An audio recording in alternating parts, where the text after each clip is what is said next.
When Rachel saw that she wasn't having any children for Jacob, she became jealous of her sister. She pleaded with Jacob, "Give me children or I'll die." Then Jacob became furious with Rachel. "Am I God?" he asked. "He's the one who's kept you from having children." Then Rachel told him, "Take my maid, Bilhah, and sleep with her. She will bear children for me, and through her I can have a family too." So Rachel gave her servant Bilhah to Jacob as a wife, and he slept with her. Bilhah became pregnant and presented him with a son. Rachel named him Dan, for she said, "God has vindicated me. He has heard my request and given me a son." Then Bilhah became pregnant again and gave Jacob a second son. Rachel named him Naphtali, for she said, "I have struggled hard with my sister and am winning." Meanwhile, Leah realized that she wasn't getting pregnant anymore, so she took her servant Zilpah and gave her to Jacob as a wife. Soon Zilpah presented him with a son.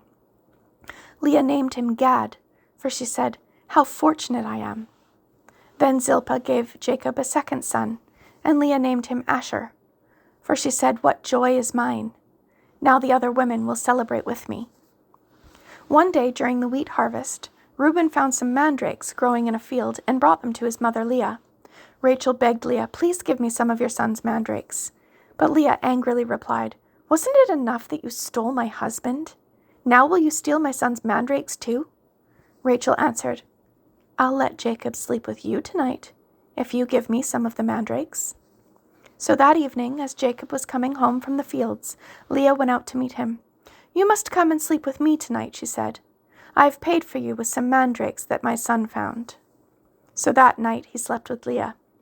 And God answered Leah's prayers. She became pregnant again and gave birth to a fifth son for Jacob.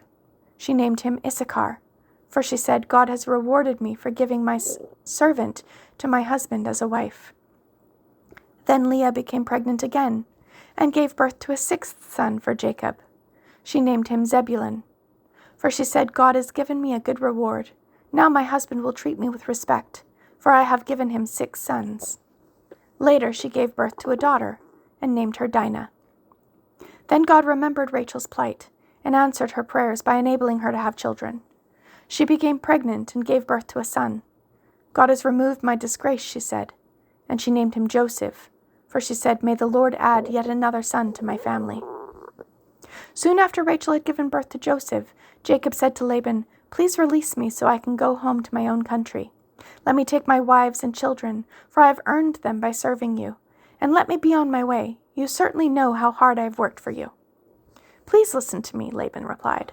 "I have become wealthy, for the Lord has blessed me because of you. Tell me how much I owe you. Whatever it is, I'll pay it." Jacob replied, "You know how hard I've worked for you, and how your flocks and herds have grown under my care. You had little indeed before I came, but your wealth has increased enormously.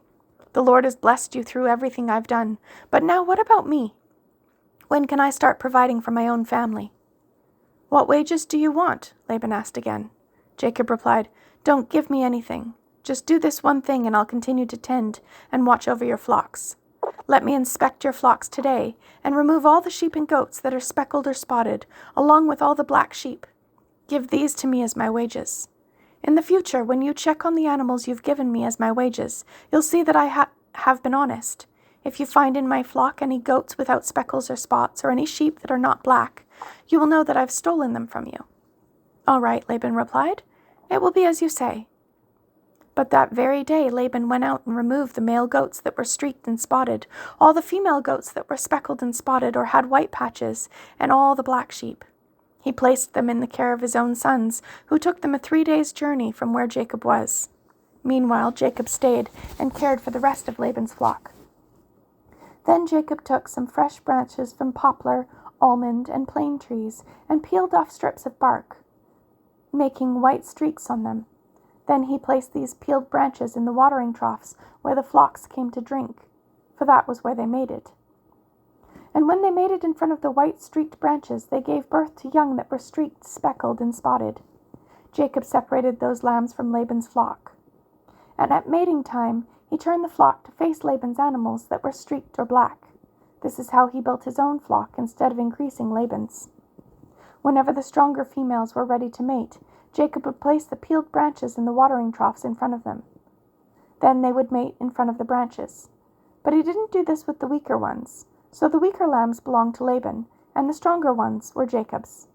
As a result, Jacob became very wealthy, with large flocks of sheep and goats, female and male servants, and many camels and donkeys.